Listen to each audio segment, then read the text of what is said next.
আজকে আমি ঝোল মোমো রেসিপি শেয়ার করব। যারা একটু ঝাল খেতে পছন্দ করেন তারা এইভাবে একবার ঝোল মোমো বানিয়ে দেখতে পারেন, খুব ভালো লাগবে খেতে। চলুন তাহলে কিভাবে মোমো বানিয়েছি দেখে নিই। এখানে কিছু বাঁধাকপি নিয়েছি। বাঁধাকপি প্রথমে কেটে ধুয়ে নিয়েছি, তারপর লবণ মাখিয়ে মিনিট 5-6 রেখে দেব, তাহলে কপি থেকে যে এক্সট্রা জলটা আছে সেটা বের হয়ে যাবে। এদিকে কপিটা ম্যারিনেট করা থাক, তারপর ময়দাটা মেখে নেব। এখানে 300 গ্রাম ময়দা নিয়েছি, হাফ চামচ লবণ দিলাম, আর এখানে আমি 1 চামচ চিনি দিলাম। আপনারা চিনিটা না দিয়েও বানাতে পারেন। এরপর 3 চামচ সাদা তেল দিলাম। অনেকে চিনি দেয় না, কিন্তু আমার ময়দাতে যদি একটু চিনি দেওয়া যায় তাহলে খেতে ভালো লাগে। আপনারা চিনিটা পছন্দ না হলে বাদ দিয়ে দিতে পারেন।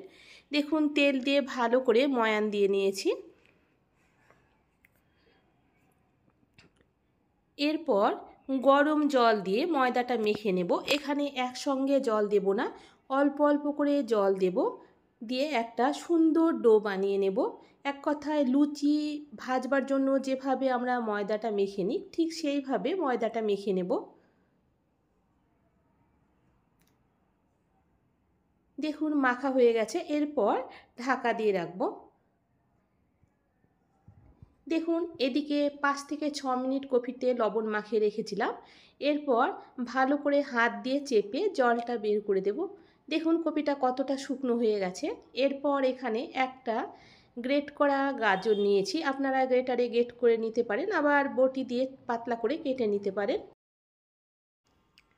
এখানে বোনলেস চিকেনকে আমি শিলনোড়াতে বেটে নিয়েছি। আপনারা চাইলে হামানদিস্তাতে কিমা করে নিতে পারেন।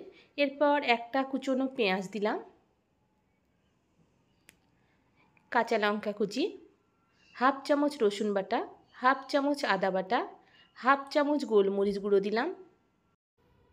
এরপর 1.5 চামচ সয়া সস দিলাম, স্বাদ মতো লবণ দিলাম। লবণটা একটু বুঝে দেবেন যেহেতু সসে লবণ থাকে। তারপর 3 চামচ সাদা তেল দিয়ে ভালো করে মেখে নেব। আপনারা তেলের পরিবর্তে এখানে ঘি কিংবা বাটারও দিতে পারেন। এদিকে দেখুন 10 মিনিট ময়দাটা মেখে রেখেছিলাম, তারপর আবারও ভালো করে মেখে নেব। তারপর ছোট ছোট লেচি কেটে রুটি বানিয়ে নেব। আপনারা এইভাবে ছোট ছোট লেচি কেটে রুটি বানিয়ে নিতে পারেন। আবার একটা বড় রুটি বানিয়ে নিলেন, তারপর গ্লাস কিংবা যে কোনো বাটি দিয়ে ছোট ছোট করে কেটে নিতে পারেন। আপনাদের কাছে যেটা সুবিধা হবে সেটা বানিয়ে নেবেন। দেখুন পাতলা করে রুটিটা বানিয়ে নিয়েছি। একই রকমভাবে সব রুটিগুলো বানিয়ে নেব। এরপর মাঝখানে মেখে রাখা চিকেন কিমা দেবার পর পিঠে কিংবা পুলি যেভাবে বানিয়ে নেন ঠিক সেইভাবে মুখটা বন্ধ করে দেব।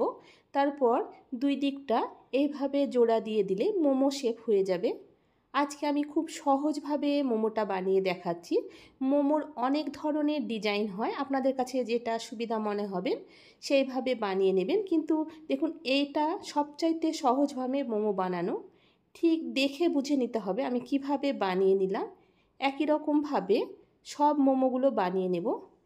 দেখুন পুলির মুখ যেভাবে বন্ধ করতে হয় ঠিক সেইভাবে মুখটা বন্ধ করে দিয়ে তারপর 2 দিকটা এইভাবে জোড়া দিলেই হয়ে যাবে।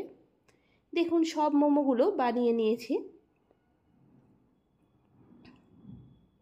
এরপর মোমো ভাপানোর জন্য এখানে একটা ফুটো ফুটো থালাতে তেল ব্রাশ করে নেব। এই থালা আশা করি সবার বাড়িতে আছে। আর মোমো যখন ভাপিয়ে নেবেন ভালো করে তেলটা মাখিয়ে নেবেন। এরপর আগে থেকে আমি কড়াইতে জল গরম করতে বসিয়েছিলাম। তারপর থালাতে মোমোগুলো সাজিয়ে নেব, দিয়ে ঢাকা দিয়ে মিনিট 7 রাখলেই মোমো ভাপানো হয়ে যাবে। দেখুন মিনিট 6-7 আমি ভাপিয়ে নিয়েছি। এরপর মোমোগুলো উঠিয়ে নেব। এখানে যেহেতু চিকেন কাঁচা আছে তাই আমি একটু সময় বেশি নিয়ে ভাপিয়ে নেব। একই রকমভাবে আবারও তেল ব্রাশ করে বাকি মোমোগুলো ভাপিয়ে নেব।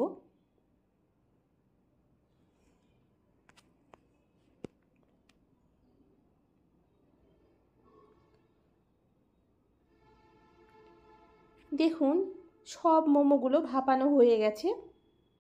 এরপর মোমোর জন্য আমি ঝোলটা বানানোর জন্য এখানে 1 চামচ সয়া সস দিলাম, 2 চামচ রেড চিলি সস, আর এখানে বেশ খানিকটা টমেটো কেচাপ দিচ্ছি। এরপর জল দিয়ে ভালো করে মিশিয়ে নেব। রান্নার জন্য কড়াইতে 2 চামচ তেল দিলাম।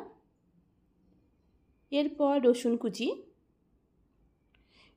কুচিটা কয়েক সেকেন্ড মিডিয়াম লাল করে ভেজে নেব। দেখুন রসুন কুচি ভাজা হয়ে গেছে। এরপর এখানে একটা কুচনো পেঁয়াজ দিলাম।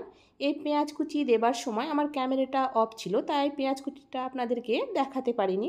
দেখুন ভালো করে পেঁয়াজ ও রসুন ভাজা হয়ে গেছে। এরপর যে সসটা আমি বানিয়ে রেখেছিলাম সেই সসটা দিয়ে দিলাম। অল্প পরিমাণ লবণ দিলাম। লবণটা সবসময় বুঝে দেবেন, যেহেতু সসে লবণ থাকে। এরপর হাফ কাপ জলে 1 চামচ কর্নফ্লাওয়ার দেব। কর্নফ্লাওয়ার ভালো করে জল দিয়ে মিশিয়ে নিয়েছি। তারপর সসের মধ্যে দিয়ে দিলাম। এখানে কর্নফ্লাওয়ারটা দেবার ফলে সসটা একটু ঘন হবে।